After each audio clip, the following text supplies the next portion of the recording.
تو یہ وہ روایت ہے جس کی میں بات کر رہا تھا. وقال سعید بن جبیر عن ابن عباس رضی اللہ تعالیٰ عنہ. سعید بن جبیر جو ہے وہ ابن عباس رضی اللہ تعالیٰ عنہ سے روایت کرتے ہیں.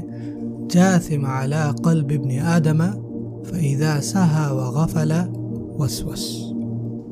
سو شیطان جو ہے وہ اپنے آپ کو انسان کے دل کے بہت قریب کرتا ہے، اور جیسے ہی انسان جو ہے وہ تھوڑا آرام میں آتا ہے، سہا تھوڑا کیئرلیس ہوتا ہے، وغفل اور غفلت کرتا ہے اور بھولتا ہے، تو وسوسہ کرتا ہے، تو اپنے وسوسے ڈالتا ہے اس میں. اور پھر فإذا ذکر اللہ، اور جیسے وہ اللہ کو یاد کرتا ہے، خنسا واپس آتا ہے، وہاں سے بھاگتا ہے.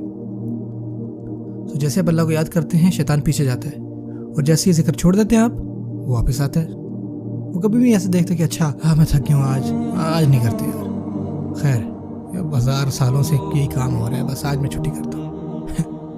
وہ ایسا نہیں کرتا. اور ایسا کیوں نہیں کرتا ہم اس آیت میں سیکھتے ہیں. الوسواس الخناس، وہ کبھی چھٹی نہیں کرتا.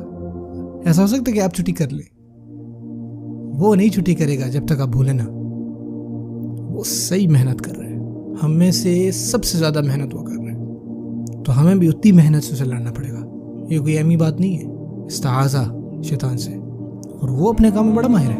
آپ کو جب پتہ چل جائے اس کے طریقوں کا، تو آپ کو لگ پتہ جائے کہ وہ لوگوں کو جہنم میں ڈالنے میں جتنی وہ محنت کرتا ہے. اور پتہ ہے شیطان کا ایک جو حربہ وہ یہ ہے انا، اس کا مطلب بھی کبر تھا، اور وہی چاہتا ہے کہ انسانوں میں یہ آ جائے. اور سب سے آسان طریقہ جو اس کو نظر آتا ہے وہ ہے غصہ دلانا. غصہ جو ہے کس چیز کی عکاسی کرتا ہے؟ مینلی انا کی. اور شیطان اس کام میں بڑا ماہر ہے کہ وہ غصہ دلائے. ہم دیکھیں مسلمان کو بہت زیادہ غصہ کرتے ہوئے، تو اس ٹائم وہ کیا کرنا ہوتا ہے؟ ان کو کیا ریمائنڈ کروانا ہوتا ہے؟ سے اعوذ باللہ من الشیطان الرجیم. اور شیطان اس کے اوپر اتنا چھایا ہوتا ہے، پتہ ہے وہ کیا کرتا ہے؟ کام ڈاؤن، اعوذ باللہ من الشیطان الرجیم پڑھو. وہ آگے سے کہتا ہے اچھا تمہیں لگتا ہے کہ شیطان نے مجھے پوزیس کر لیا، اور وہ اور غصے میں آتا ہے، اور شیطان وہاں بیٹھ کر ہنس رہا ہوتا ہے. یعنی میں نے اس کو اتنا قابو کر لیا ہے کہ یہ اعوذ باللہ بھی نہیں کر سکتا. سوچیں. وہ اپنے کام میں ماہر جو کرتے ہیں، اور اس میں عاجزی آتی ہے، یقینی میں ہیوملٹی آتی ہے، اور ریئلائز کریں کہ شیطان کی یہ وسوسہ ہے.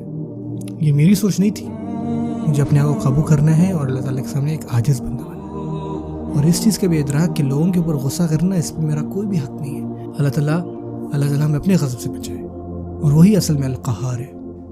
میں خود کو ہمبل کروں اور اعوذ باللہ من الشیطان الرجیم کو